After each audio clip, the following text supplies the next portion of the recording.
Chapter 7 Glasgow General Strikes, Workers and Tanks.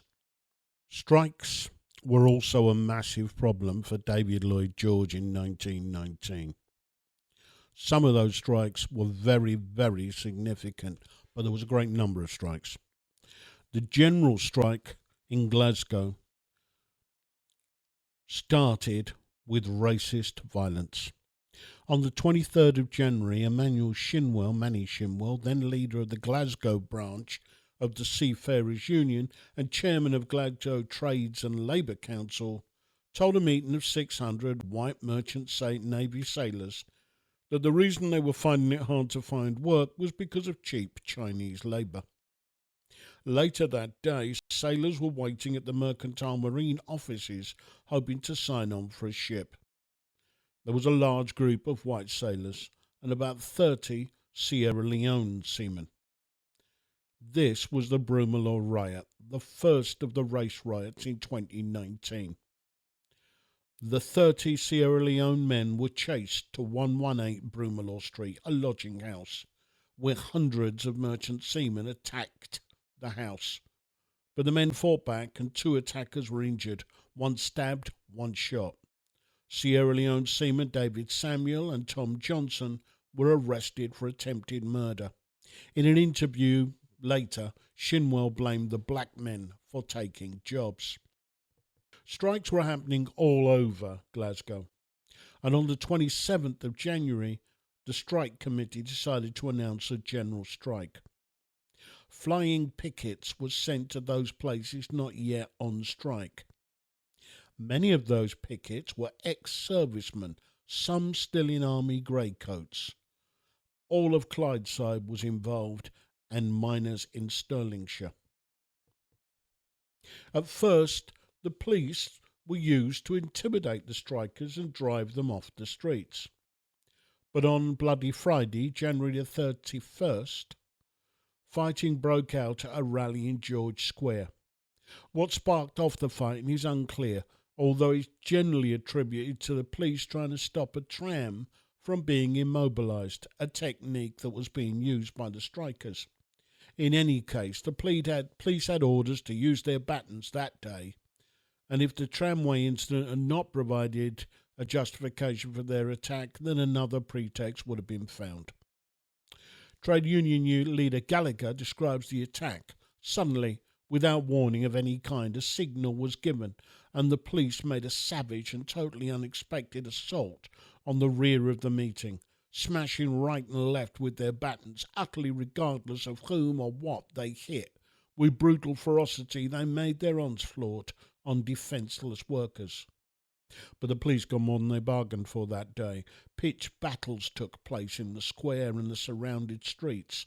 Charge after charge by the police was driven off under a hail of bricks and bottles until the police were forced to retreat.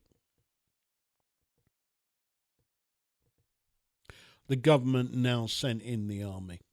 Initially, the government had hesitated to take this step because of fear of possible mutiny, because the army itself was not properly under their control. At a meeting of the War Cabinet held January the 30th, General Charles had pointed out in the pre-war years we had a well-disciplined and ignorant army, whereas we now have an army educated and ill-disciplined. An interesting quote. But the defeat of the police put an end to the government's hesitation. Thousands of troops, fully equipped, poured into Glasgow late on the night of Bloody Friday and early Saturday morning.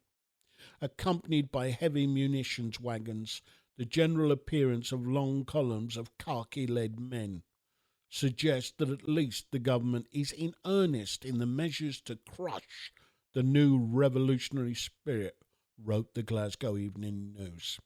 Howitzers were positioned in the city chambers.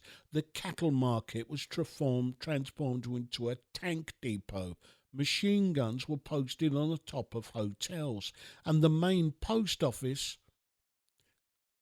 and armed troops stood sentry outside power stations and patrolled the streets. Apart from preparing new laws, the government also used the existing ones to carry out a decision made at the War Cabinet meeting of January 31st. They arrested the strike leaders to weaken the strike movement. The next day, union leaders Gallagher and Kirkwood were arrested while trying to stop the fighting in George Square.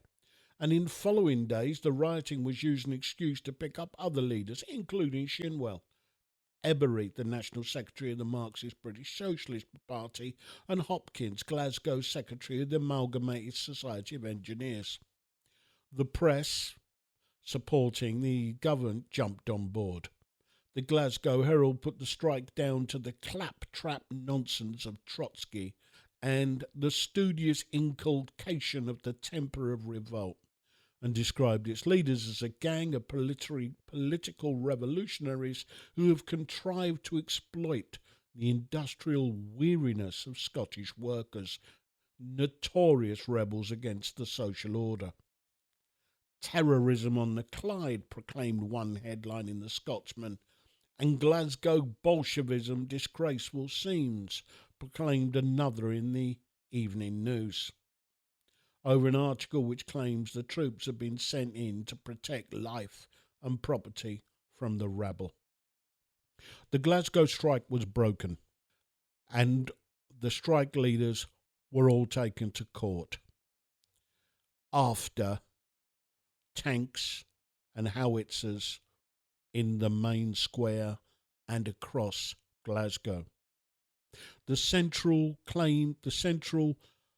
argument for the strike was the workers wanted a reduction not from 54 to 47 hours a week, as the Trade Union Congress had agreed with government, but down to a 40-hour week. And the reason they wanted a 40-hour week was to ensure that more unemployed people would be in work.